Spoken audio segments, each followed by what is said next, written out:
Hello, everyone. My name is Rebecca Davis, and I'm the founder and executive director of MindLeaps. And thrilled to be here this Friday for another edition of Moments with MindLeaps. And today we'll be having an interview with Kady Sylla from King Baudouin Foundation US. And she is going to be joining us shortly from New York City, even though her career has taken her all over the world. We're thrilled to see her here, and we are going to join her. And we see our friends joining. Hello, Emmanuel from Nigeria. Hello, Rigona from North Macedonia. Hello, how are you? Hi. Hello, Kady. I was just starting to tell our guests a little bit about you and why I'm so excited for this interview today.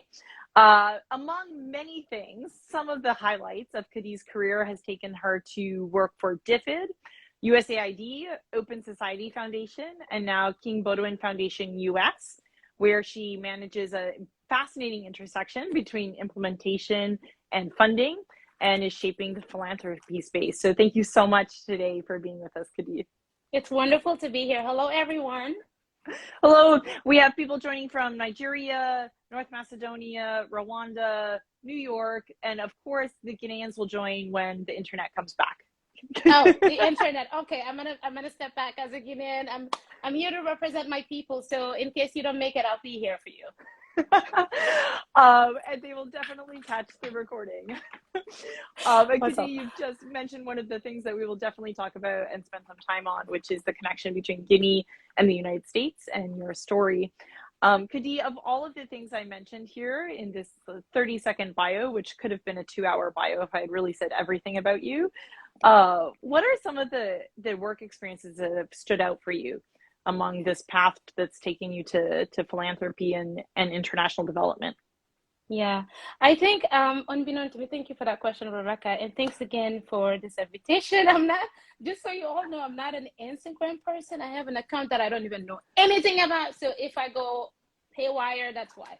But coming back to your question about what has stood out to me so far in my decade plus experience in philanthropy, I think I actually didn't know how frankly obsessed I was with Africa. It occurred to me, like looking at my span of time in philanthropy for about 11 years now, every single project that I've been involved in, every single work that I have done has had something to do with Africa, whether that's northeast across the continent. That I did not, I mean, I knew that's what I wanted always, but I didn't know that I was so intentional about it. So that was an eye opener for me. Besides that, the other thing too that I've noticed seems to be sending out for me is the incredible focus on like community-led institutions, community-led development, which for a lot of people who are not very familiar with international philanthropy, just in general, there's been a lot of focus in the past 20 years, I will say, on international NGOs, which has completely shifted. I know I'm not jumping guns. We're going to get there in a minute. But I didn't know either that my focus was always around grassroots movements, grassroots organizations. So those two things, Africa and community-based organizations, have always been a recurring theme in my career. And Kady, I've known this about you since I've had the chance to know you, which is that you really have like this deep commitment to Africa and how Africa can evolve, and recognize like the talent and the strengths of the continent, which are varied, but really present in different ways depending on where you are. But not everyone then decides to make their whole career about giving back to their roots. Can you figure out why that's been the power of your decisions? Can you figure out why that's always been, like, since the time you were young, something that you decided you wanted to do? Yeah, it's kind of a sad story. I wish I had a happy story to share, but my family and I had to leave Guinea when I was 10. As you know, my mom still is to this day involved in the democratic process of Guinea-Conakry. And this happened, we became aware of it when I was only 5 years old. She was arrested when I was 5, put in jail, and we had thought she was killed, because that's usually what happens either during military coups or power transitions. But long story short, we were lucky enough to be kicked out of the country as refugees, and I made a personal commitment, vowing that I would come back to Guinea with a vengeance. I would come back and as a lawyer and hold people to account who have destroyed my family and our roots and everything that we knew to be true, and having to start things all over again. And of course, went through universities first, elementary school and then high school and eventually to universities and a master's. Then I realized, lawyering thing is not my, I'm not interested in legal frameworks. I'm interested in community building. I'm interested in giving back in a way that proves the agency of Africans across the continent. And I think international development just became like the natural order for that. With all of its problems, it is the one for me that has enabled me to be directly connected to my people and the programming that's happening on the ground. But that's the story. Gosh, yeah, I'm also sorry that it is not a more positive story, and also like selfishly happy that you that it's produced one of the thought leaders in philanthropy today. Thank you. And this phrase that you say, like to show and to hold up like the agency of Africa, and that like people here on this continent have enough power to change their own lives and to change their communities. I don't know why this is revolutionary. This should be like kind of the status quo and like equally understood around the world, but somehow it's not. Why do you think it's taken time for like kind of this new momentum in philanthropy to recognize that actually, the people who are going to change the world are the people who are living in these communities? Like, what's shifted, or what did we miss before, and now people are like waking up and tapping, especially like white people on the shoulders, saying like, that's not the way that this is going to go? Yeah, that is such an interesting question. If anything, I actually think that philanthropy is the type that is forward looking. And I say this because it's not just unique to philanthropy that people are struggling to see indigenous communities as capable of their own transformative processes, right? That's general. And I think part of it has to do with the legacy of colonialism and slavery, obviously, right? Like you're having a vast community of people that used to be subject to power and corruption and violence, now saying we are people like you, we own our own future, we own our own, we have our own responsibility to ourselves and to our communities. That's not an easy shift for many. And so basically, I think not just in philanthropy, but just generally, anything that goes towards Africa or people of color, just generally speaking, has always been top down. But I think philanthropy might have been the first space that actually recognized the power of communities and then say, why don't we experiment? What's the point of bringing things from the top down as opposed to grassroots or, upstreaming approach? So I think I would approach philanthropy in that context. So daring to say communities know what they want and let's support those initiatives. So, I love the fact that you pointed out that, philanthropy can be willing to test ideas, right? I mean, not, again, we're making some blanket statements and it's not true of all philanthropy, but certainly like you can find these organizations that are powerful and are willing to actually say like, there's got to be a better way, and we're willing to figure out what that is with our partners. So much of the work that you're doing now at King Baudouin is connected to Africa. And I know that within Africa, there's of course a special place for Guinea. And I found it so interesting in the conversations that we've had, Kady, when you talk about like, there's some trends in Guinea that do reflect the whole continent. And there's some trends in Guinea that are really like Guinean, or like really actually like an indigenous group within Guinea, because of course Guinea is also multi-ethnic. I'd be like so curious to hear you share with our community, like, where do you see Guinea kind of following a more general trend, and where do you see it as really unique in its space? Yeah, I think Guinea, the general trend that it makes Guinea similar to the other countries across Africa, it's this incredible youth population. There's, the average age in Guinea is less than 40.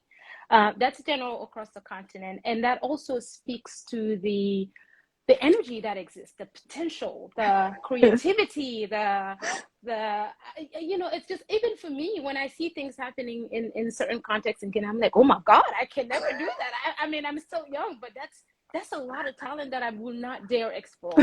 And that's there, like the possibility. And that's true for many African countries. Like the fact that people, if you look beneath the struggle, the challenge, the structural dysfunction. You see possibility, communities coming across and overcoming challenges that you can't even possibly imagine being able to do so in our Western world. So I think that's general across Africa, because I guess the nature of youth is that, just forward looking. But it's also in the context of Guinea, it's Achilles heels, where if you don't have enough opportunities for these young people, that's a ticking time bomb, and you certainly don't want to play with that. And I think what makes Guinea, in a sense, a bit unique, it's the only country that I personally believe is absolutely dysfunctional in its politics and structures that hasn't had a civil war, and that would be a tragedy. If government policies, and I know this is not about politics, but it is a container that everything operates in. Guinea is unfortunately very dysfunctional. There are people in communities that are doing unbelievable things, or pretty much doing miracles in order to provide services, basic services, and joy to everyone. But at the higher level, at a policy level, things are not working. And Guinea is the only country that I know that's like that, completely dysfunctional, and people are happy and having fun and dancing around. And I worry, how long would that last? How long can we sustain such a broken house? So Guinea is unique in that sense. Yeah, I mean, it is fascinating that, especially in that West African region, that Guinea has not suffered some of the wars or the mass atrocities that the neighboring countries have. And I remember talking to MindLeaps team Guinea about this. I'm like, tell me, what is the secret here? Like, why is there stability even though there's chaos, right? And the team was like, that's because we're intermarried. So even though like we may side along our ethnic lines when it's an election or it's something controversial, at the end of the day, we go home and the fabric of our society, the fabric of our family is mixed. Yeah. I don't know. I mean, I'm not Guinean, so I don't know if that's true or not, but that's what my team told me. And it made me think of North Macedonia, where for MindLeaps, we're also working in a divided community with Albanians and Macedonians. Some of our friends are here today. And there's never an intermarriage, and they've had a war. Well, that's interesting. I think that's true for Guinea. There's a lot of intermarrying that just happened, and communities are quite mixed. Myself, my father was Portuguese, right? Really? That's right. I'm half Portuguese. So there's that side of it. We also have Catholic and Muslims in the family. So it's a salad, or rather a soup.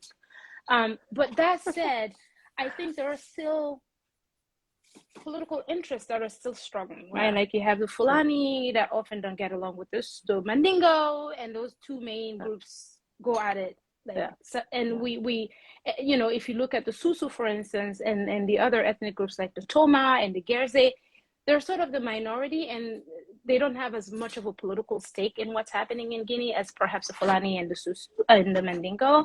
And those two groups are the ones that are pulling things often. How extreme that can get, I think it's anyone's guess. But personally, I don't want us to get to a point where there's no way to return, right? So totally. And for those of our guests who have not been to Guinea, I think like one of the things that everybody says when they visit this country is like, you cannot believe the artistic and creative talent.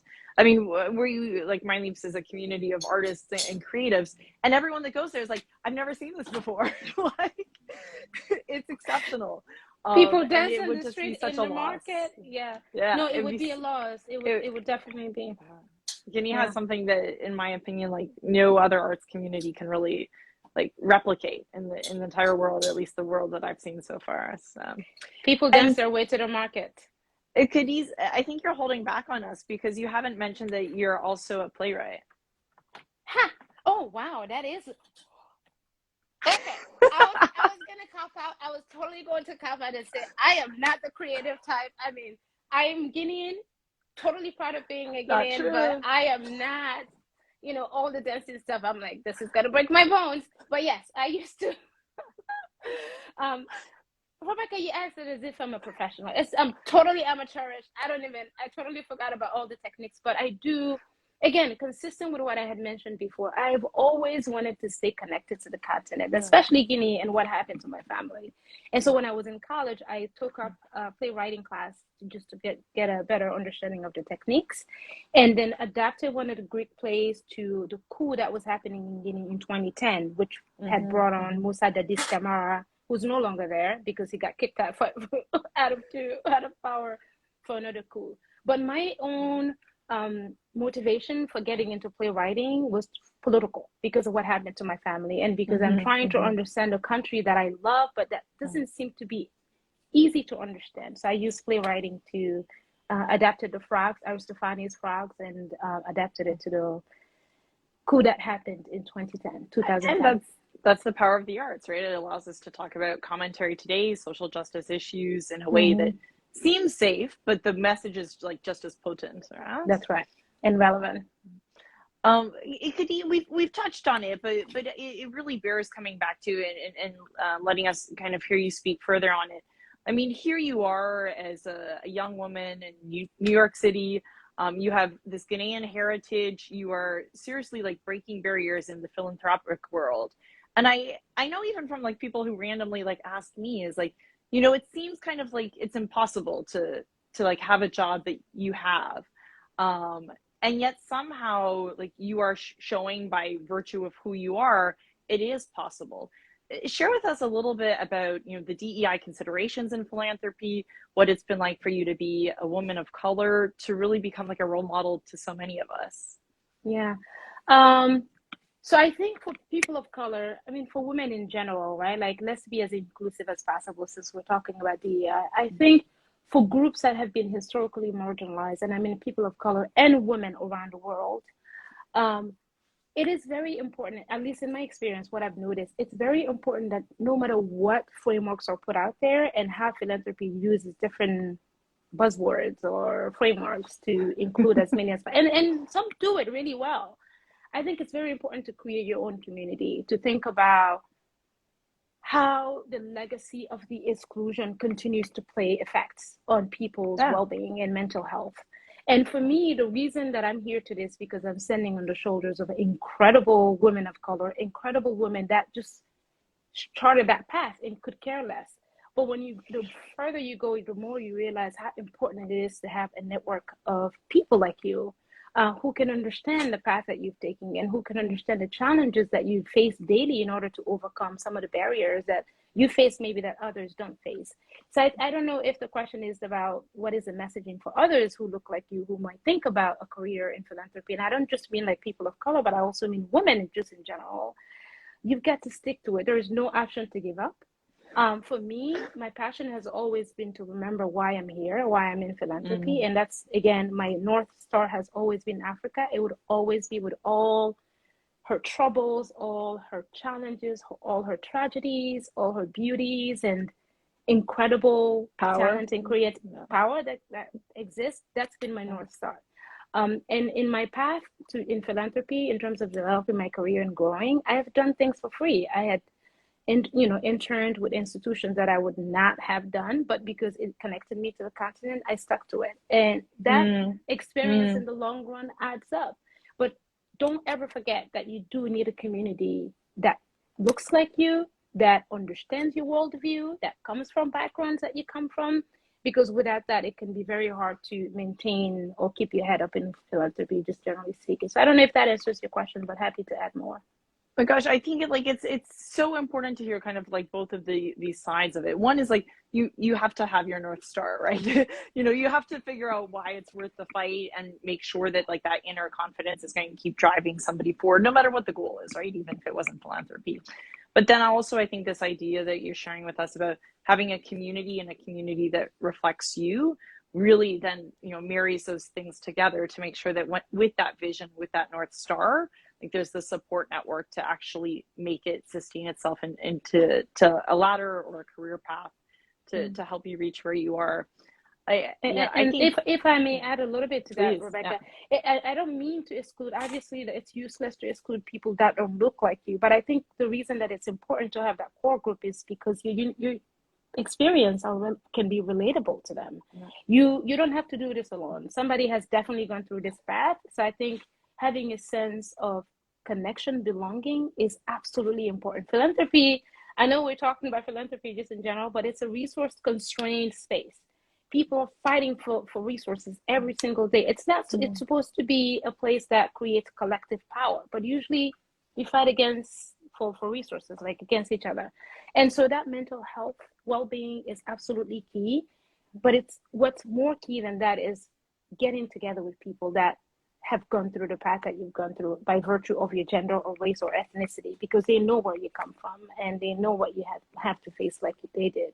So just wanted to. Well, I hope these words end up being a resource for some of those watching now and some of the MindLeaps community, like continuously kind of brings up these questions. And we've been lucky, Kady, to have people like you who can really be honest in the space and really share genuinely what it's been like. So we're so grateful for that. Thank you. Not everyone will open up like that. Thank you. Thanks. So Kady, last question. So now you've done so much already. You clearly have this vision. You've already made contributions back to the continent. Where are you going to be in the next 3 months, 5 years, 10 years? Choose the future time frame you like. Like, what can we expect, or what's something that you wake up and you're like, this is the next thing to conquer? Oh my God, that's a hilarious question. Mainly because I actually have no plan. I can't.